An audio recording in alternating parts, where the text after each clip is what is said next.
রাসূলুল্লাহ সাল্লাল্লাহু আলাইহি সাল্লামের কাছে গেছে।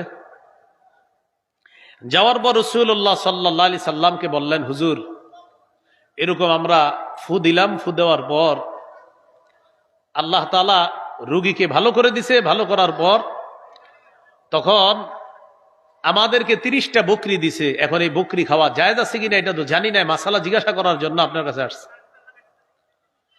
রাসূলুল্লাহ সাল্লাল্লাহু আলাইহি সাল্লাম বললেন, তুমি কি পয়রা ফু দিছো বলো তো? হুজুর সূরা ফাতিহা পড়ে ফু দিছি, ভালো হয়ে গেছে। রোগীকে আল্লাহ ভালো করে দিছে। 7 বার সূরা ফাতিহা পড়ে এরকম পানিতে ফু দিয়ে খাবেন, পেট ব্যথা ভালো হয়ে যাবে ইনশাআল্লাহ। যে রোগ আছে আপনার সন্তানের শরীরে, ওই রোগের জন্য আপনি এটা করবেন, ইনশাআল্লাহ আল্লাহ ভালো করে দিবে। হ্যাঁ, নবীজি বললেন, এখন কি করতে আসছো? হুজুর বকরি পাইছি, কি করবো এখন? নবীজি বললেন, তোমরাও খাও, আমার জন্য রাখো। তোমরাও খাও, আমার জন্য রাখো। এতে বোঝা যায় কোরআন আরোগ্য, কোরআন শিফা। 9 নম্বর বৈশিষ্ট্য, দায়ী যিনি হবেন, আলোচক যিনি হবেন, তিনি যা বলবেন।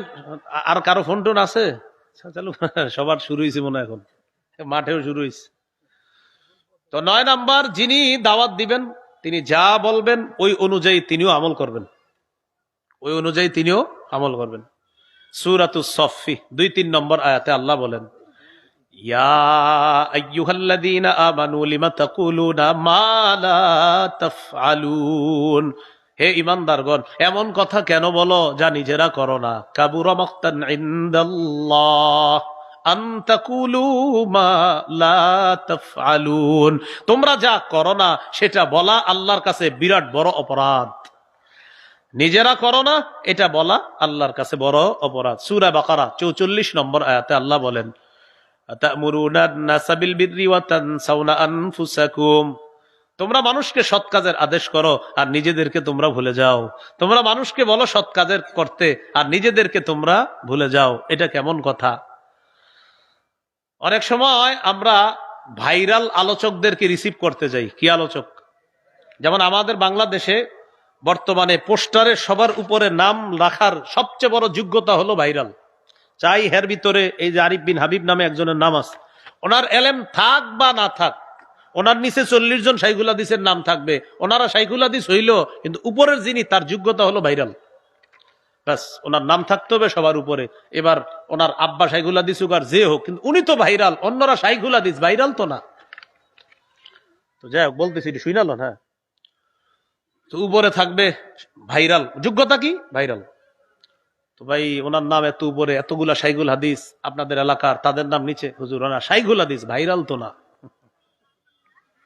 কিনা? হ্যাঁ, ভাইরাল তো না, শাইখুল হাদিস। এটা হলো আমাদের গোবর মার্কা মস্তিষ্কের কাছে সবচেয়ে বড় যোগ্যতার নাম। এই গোবর মার্কা মস্তিষ্কের কাছে সবচেয়ে বড় যোগ্যতার নাম ভাইরাল। কি মার্কা মস্তিষ্ক? গোবর, গোবর। হ্যাঁ, তাকে রিসিভ করতে যাবে 30-40 জন মোটর সাইকেল। কয়জন? 30-40 জন। এই গ্রামগঞ্জে দেখা যায় বেশি। মাগরিবের সময় রিসিভ করতে গেছে। রিসিভ করতে যাওয়ার পর আপনার মাগরিব চলতেছে, এরা মাগরিবে ঢুকে না। এটা আপনাদের এলাকার কেউ করেন এমন না, পৃথিবীতে হয় এরকম ঘটনা। তো যাই হোক, মাগরিব চলতেছে, ওনারা মসজিদে যায় না। কেন যায় না জানেননি? মাগরিব যাক, হুজুর না যাক। হুজুর একটু পরে আসবে, হুজুরকে আমরা রিসিভ করব। সামনে 15টা মোটর সাইকেল, পিছনে 15টা, মাঝখানে হুজুরের গাড়িটা থাকবে।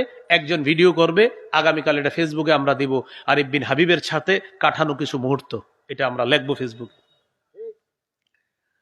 এই যে আপনারা মাগরিব পড়লেন না, যে মাগরিবটা যে পড়লো না, এখন আপনারা আমাকে একটু বলেন, মাহফিল বড় না মাগরিব বড়? আলোচক বড় না মাগরিব বড়? তো এটা কেমনে আমরা করলাম?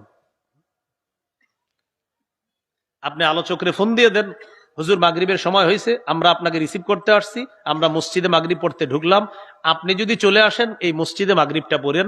আর যদি অন্য কোথাও মাগরিব পড়েন, হুজুর ওই মসজিদটা আপনি আসার সময় দেখবেন ডান দিকে একটা রাস্তা ঢুকছে, ওখানে একটা মসজিদ আছে, ওখানে আমরা মাগরিবের নামাজটা পড়তেছি। বাস, এটা বলে দিলে তো হয়ে গেল। কিন্তু আপনার চিন্তা করে, হুজুরে বললে কি জানি, আরে নামাজের কথা হুজুরে বললে তিনি আবার কি মনে করবে? তিনি আল্লাহর চেয়ে বড় নাকি? হ্যাঁ, যে হুজুর নামাজের কথা বললে কিছু মনে করবে, তাকে আনাই তো দরকার নেই। তিনি কিছু মনে করবে কেন? এটা একটা গেল। আরেকটা, মাগরিবের পরে আমার ওয়াজ আছে, মনে করেন আমার আলোচনা আছে। এখন চিন্তা করতেছি মাগরিব পড়বো না আলোচনা ধরবো, মাগরিব পড়বো না আলোচনা ধরবো। হ্যাঁ, ওই আপনার মাগরিবের পর আলোচনা, এটা কইরা আবার আরেক জায়গায় যাইতে হইব আপনার টিউশনি। তো আপনার মাগরিব পড়লাম, এখন কথা হলো মাগরিবের পর বয়ান আছে। মাগরিব পড়তে গেলে বয়ানটা একটু দেরি হয়ে যাইব, আবার এলাকাবাসী কি কয়, কর্তৃপক্ষ কি কয়, এই টেনশনে মনে করেন আমি আমাকেই বলছি মাগরিবটা পড়লাম না। ছি ছি, এটা কোনো কথা? আতামুরুনা আন-নাসা বিল বির ওয়া তানসাউনা আনফুসাকুম, তুমি একটু পরে মানুষকে নামাজ পড়তে বলবা আর নিজে নামাজটা বললা না। মানুষকে সৎ কাজের আদেশ করো আর নিজেদেরকে ভুলে যাও, আল্লাহ তাআলা বললেন। এবার একটা হাদিস শোনায় আপনাদেরকে, যদি পারেন আরো 10 জনকে শোনায়া দিবেন। হাদিসটা বাংলায়ও বলবো আমি, আরবিটাও বলছি। রাসূলুল্লাহ সাল্লাল্লাহু আলাইহি সাল্লাম বলেন, রাআইতু লাইলাতান উসরিয়া বি রিজালা তুকরাজু শাফাহুম বিমাকারিযা মিনান নার। মেরাজের রাতে আমি রওনা করলাম, একদল মানুষের পাশ দিয়ে গেলাম, তাকায় দেখি তাদের ঠোঁট জিহ্বাগুলা আগুনের কেচি দ্বারা কাটা হচ্ছে। আমি জিবরিল আমিনকে প্রশ্ন করলাম, জিবরিল এরা কারা? জিবরিল আমিন জবাব দেয়, হাউলাই খুতাবাউ উম্মাতিকা ইয়া রাসূলুল্লাহ। হুজুর, এরা হলো আপনার উম্মতের বক্তাগণ, এরা হলো আপনার উম্মতের বক্তাগণ, এরা হলো আপনার উম্মতের বক্তাগণ। কি ভাই, নবীজিরে বলতেছে জিবরিল, হুজুর এরা আপনার উম্মতের বক্তাগণ। আল্লাযীনা ইয়ামুরুনা নাসা বিল বিররি ওয়া ইয়ানসাউনা আনফুসাহুম, হুজুর তারা মানুষকে সৎ কাজের আদেশ করত আর নিজেদেরকে সব সময় ভুলে থাকতো।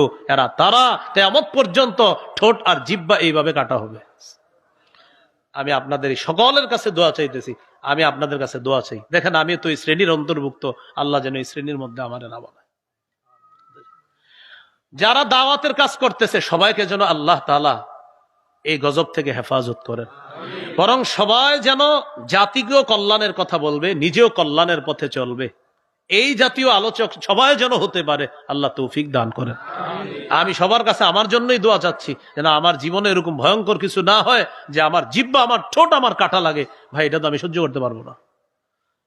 আল্লাহ আমাদেরকে এই 9টা বৈশিষ্ট্য বললাম, যারাই কাজ করবেন দাওয়াতের ময়দানে 9টা বৈশিষ্ট্য মনে রাখতে হবে। আল্লাহ তৌফিক দান করেন।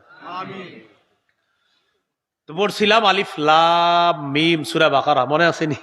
আচ্ছা, এখন দেখেন, কোরআন বুঝে পড়লেও সওয়াব আছে, না বুঝে পড়লেও সওয়াব আছে। কেউ যদি বলে কোরআন না বুঝে পড়লে কোনো ফায়দা নাই, কোনো উপকার নাই, কথাটা ঠিক না। কেন ঠিক না? দেখেন আল্লাহ তাআলা বলেন, আলিফ লাম মিম। আলিফ লাম মিম, এটার অর্থ কি আল্লাহ ছাড়া কেউ জানে না। আল্লাহু আ'লামু বিমুরাদিহি বিযালিক, এটার অর্থ একমাত্র আল্লাহই ভালো জানেন। এখন যদি বলেন অর্থ না বুঝে পড়লে কোনো সওয়াব নাই, তাহলে আলিফ লাম মিম এটার কি কোনো সওয়াব নাই? আছে সওয়াব? তো অর্থ তো জানি না। আলিফ লাম মিম এটার অর্থ জানি তো সওয়াব আসেনি, তো অর্থ না জানলে না বলে লাভ নাই। অর্থ না জানলে না বলে আপনি লাভ নাই বললেন, তো অর্থ না জানলে যদি লাভ না থাকে তো আলিফ লাম মিমের কি হবে সেটা বলেন। তিরমিজির হাদিস 2910 নম্বর হাদিস, قال رسول الله صلى الله عليه وسلم من قرأ حرفا من كتاب الله فله به حسنة والحسنة بعشر أمثالها। নবীজি বলেন, কোরআনের একটা অক্ষর যদি কেউ তেলাওয়াত করে সাথে সাথে তার আমলনামায় 10টা নেকি লিপিবদ্ধ হয়ে যায়। এরপর নবী এমন একটা আয়াত দিয়ে নবী দলিল দিলেন, নবী বলেন আলিফ লাম মিম। নবী বলেন লা আকুলু আলিফ লাম মিম হারফুন, আমি নবী বলছি না আলিফ লাম মিম পুরাটা একটা অক্ষর, এমনটা বলি না, বরং আলিফুন হারফুন ওয়া লামুন হারফুন ওয়া মিমুন হারফুন, আরিফ একটা অক্ষর, লাম একটা অক্ষর, মিম একটা অক্ষর। আলিফ লাম মিম কারো মুখ থেকে যদি উচ্চারণ হয়, যদিও অর্থ জানি না, সাথে সাথে তার আমলনামায় 30টা নেকি লিপিবদ্ধ করে দেওয়া হয়। তাহলে অর্থ না বুঝে পড়লেও সওয়াব আছে। বাকি সবাইকে উৎসাহিত করব, অর্থ বোঝার চেষ্টা করব, বলেন ইনশাআল্লাহ। বয়স্ক শিক্ষা, কোরআন শিক্ষা হয় এখানে। আমি বয়স্ক শিক্ষা মাদ্রাসার মোতামিম সাহেবকে বলবো, আপনি কোরআন শিখানোর পাশাপাশি তাদেরকে অন্তত আলাম তারা থেকে নিয়ে নাস পর্যন্ত সূরাগুলার অনুবাদও শিখিয়ে দেন। মহিলাদেরও বয়স্ক শিক্ষা এখানে আছে, মা বোনদেরকেও আপনারা আলাম তারা থেকে অন্তত নাস পর্যন্ত অনুবাদ শিখান। লাভ হবে কি, তিনি যখন নামাজে দাঁড়াবে, দাঁড়ানোর পর আউযুবিল্লাহর অনুবাদও পারে, বিসমিল্লাহর অনুবাদ পারে, আলহামদুলিল্লাহি রাব্বিল আলামিন পুরা সূরার অনুবাদ পারে, এরপর পড়তেছে আলাম তারা কাইফা ফাআলা রাব্বুকা বিআসহাবিল ফিল পুরা সূরার অনুবাদ পারে। অনুবাদ একদিক দিয়ে মুখে পড়তেছে আর অন্তরে অনুবাদ মনে পড়তেছে। ইবলিস ধোঁকা দেওয়ার সুযোগ পাইতেছে না। 4 রাকাত নামাজে ফাতিহাও পড়লো, সূরাও মিলাইলো, অনুবাদগুলাও তিনি পারে। রব্বানা লাকাল হামদের অনুবাদও পারে, সুবহানা রব্বিয়াল আযীমের অনুবাদ পারে, সুবহানা রব্বিয়াল আলার অনুবাদ পারে, আত-তাহিয়াতুর অনুবাদ পারে, আল্লাহুম্মা সাল্লি আলা মুহাম্মদ, আল্লাহুম্মা বারিক আলা মুহাম্মদ এগুলার অনুবাদও পারে। পুরা নামাজ শেষ করবে আসসালামু আলাইকুম ওয়া রাহমাতুল্লাহ এটারও অনুবাদ পারে। পুরা নামাজে ইবলিস ট্রাই করছিল আপনারে ধোঁকা দেওয়ার, বেচারা পারে নাই। কেন পারে নাই? কারণ আপনি একদিক দিয়ে পড়তেছেন, আরেক দিক দিয়ে আপনার দিলে চলতেছে ও আলাম তারার মানে এটা, লিইলাফির মানে এটা, সুবহানা রাব্বিয়াল আযীম আলা আমি বুঝতেছি, কলবের মধ্যে আপনার বুঝ আসতেছে, জবানে আপনি পড়তেছেন। ইবলিস ধোঁকা দেওয়ার চেষ্টা চালায়ও সালাম পর্যন্ত ধোঁকা দিতে পারে নাই। এই জন্য আলাম তারা থেকে কিছু সূরা আমরা শিখিয়ে দিব। বয়স্ক যারা আছে, এই মাশাআল্লাহ আমার আগে যিনি তেলাওয়াত করছে উনিও মনে হয় এই বয়স্ক মাদ্রাসার ছাত্র। হ্যাঁ, কত সুন্দর তেলাওয়াত করছে, তো বুঝারই উপায় নেই। এই যে একটু আগে যিনি তেলাওয়াত করছে উনি যে বয়স্ক মাদ্রাসার ছাত্র, আমি তো ভাবছি কোন কারি সাহেব পড়তেছে, মানে কোন কারি বলতে উনি পড়াশোনা করে একজন জেনুইন মাদ্রাসার কারি সাহেব, আমি এটাই ভাবছি। পরে হুজুর এসে বলতেছে, হুজুর উনি কিন্তু আমগো বয়স্ক মাদ্রাসার ছাত্র। সুবহানাল্লাহ। তো মাশাআল্লাহ, আল্লাহ তাআলা তাকে সহ আরো যারা এরকম বয়স্ক মাদ্রাসায় আছেন সকলকে যেন সুন্দরভাবে কোরআন তেলাওয়াত করতে পারেন, আল্লাহ তৌফিক দান করেন, আমিন। এইগুলো আলিফ লাম মিম। এরপরে আল্লাহ বলেন যালিকাল কিতাবু লা রাইবা ফীহ, এই কিতাব, এটার মধ্যে কোনো সন্দেহ নাই। এই কিতাব যে আল্লাহর পক্ষ থেকে, এতে কোনো সন্দেহ নাই। সূরা ইউনূসের 37 নম্বর আয়াতে আল্লাহ বলেন ওয়ামা কানা হাযাল কুরআনু আন ইফতারা মিন দুনিল্লাহ ওয়ালাকিন তাসদীকাল্লাযী বাইনা ইয়াদাইহি ওয়া তাফসীলাল কিতাবি লা রাইবা ফীহি মির রাব্বিল আলামিন।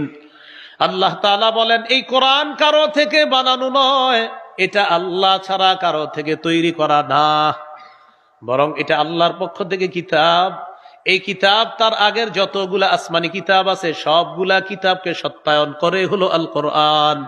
এই কোরআন তার পূর্বের যত কিতাব আছে সব কিতাবগুলার ব্যাখ্যা দেয়, এটা হলো আল কোরআন। এরপর আল্লাহ বলেন লা রাইবা ফীহি মির রাব্বিল আলামিন, এই কোরআন রবের পক্ষ থেকে নাজিলকৃত কিতাব, এতে কোনো সন্দেহ নাই। এই হলো যালিকাল কিতাব লা রাইবা ফীহি। সূরা বাকারা 23 নম্বর আয়াত, এক পারা 3 নম্বর পৃষ্ঠা আছে। দেখেন আল্লাহ কি বলে ওয়াইন কুনতুম ফি রাইবিম মিম্মা নাযালনা আলা আবদিনা ফাতু বিসূরাতিম মিন মিথলি, যদি তোমরা সন্দিহান হও আমার নবী মুহাম্মদ সাল্লাল্লাহু আলাইহি সাল্লাম আমার বান্দার উপরে যে কোরআন আমি নাজিল করেছি এই ব্যাপারে যদি সন্দিহান হও, তাহলে কোরআনের সূরার মতো একটা সূরা বানায়া দেখা দাও। পারবে? বলেন সবাই পারবে?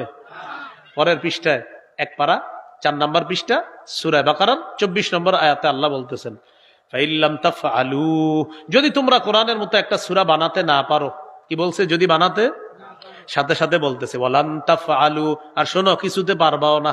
সুবহানাল্লাহ, আল্লাহ বলে দিচ্ছে ফাইল্লাম তাফআলু, যদি না পারো, এই শোনো ওয়ালান তাফআলু, পারবাও না। কি বলছে? যদি না পারো, সাথে সাথে কি বলতেছে? কিছুতে পারবাও না।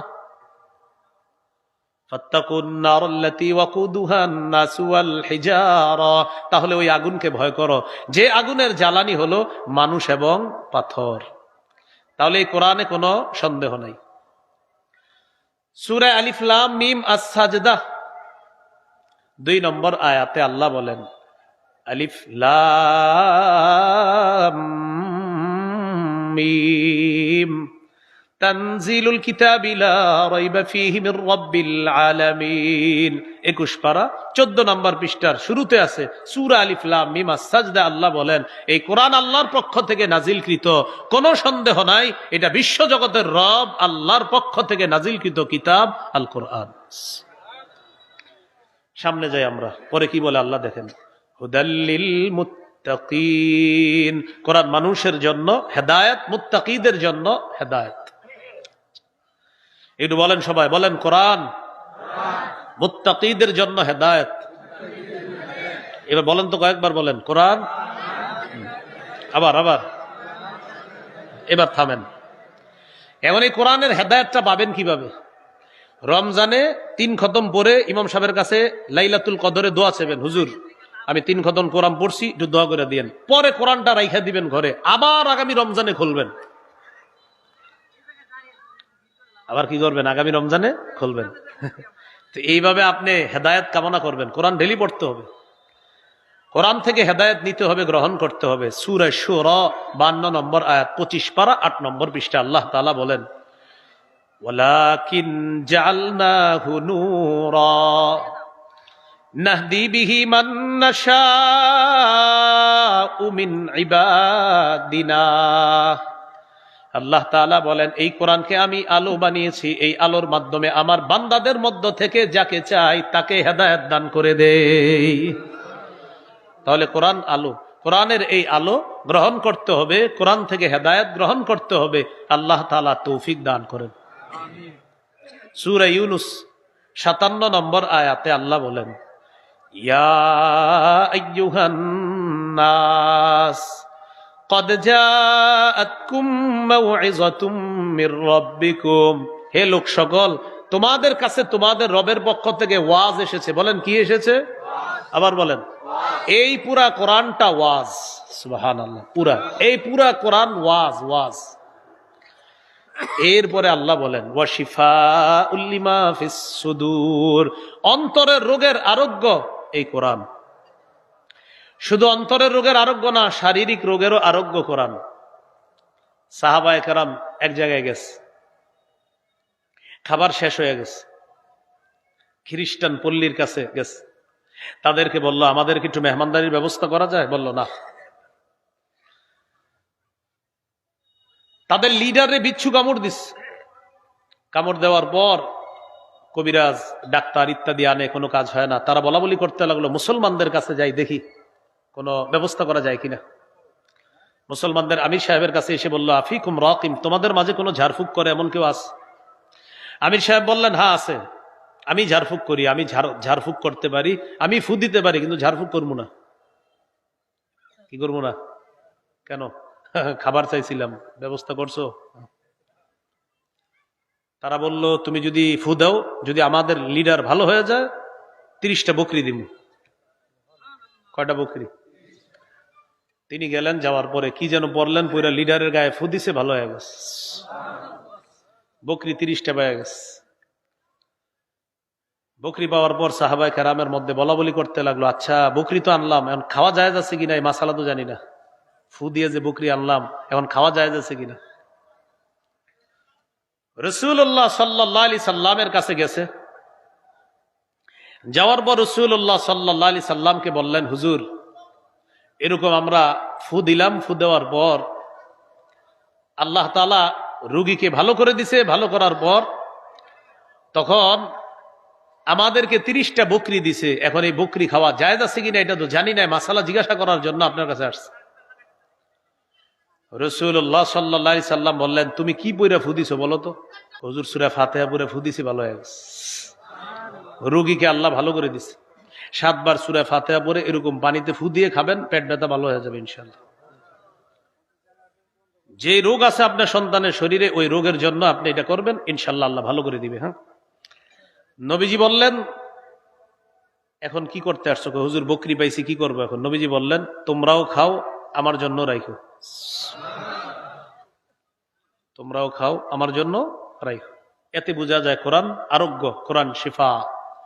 এরপরে আল্লাহ বলেন ওয়া হুদাও ওয়া রাহমাতুল লিল মুমিনিন, কোরআন হেদায়েত, কোরআন মুমিনদের জন্য রহমত। তো এখন এই কোরআন থেকে আমরা হেদায়েত, রহমত, শিফা এটা গ্রহণ করার জন্য প্রতিনিয়ত কোরআন তেলাওয়াত করতে হবে। আল্লাহ তৌফিক দান করেন।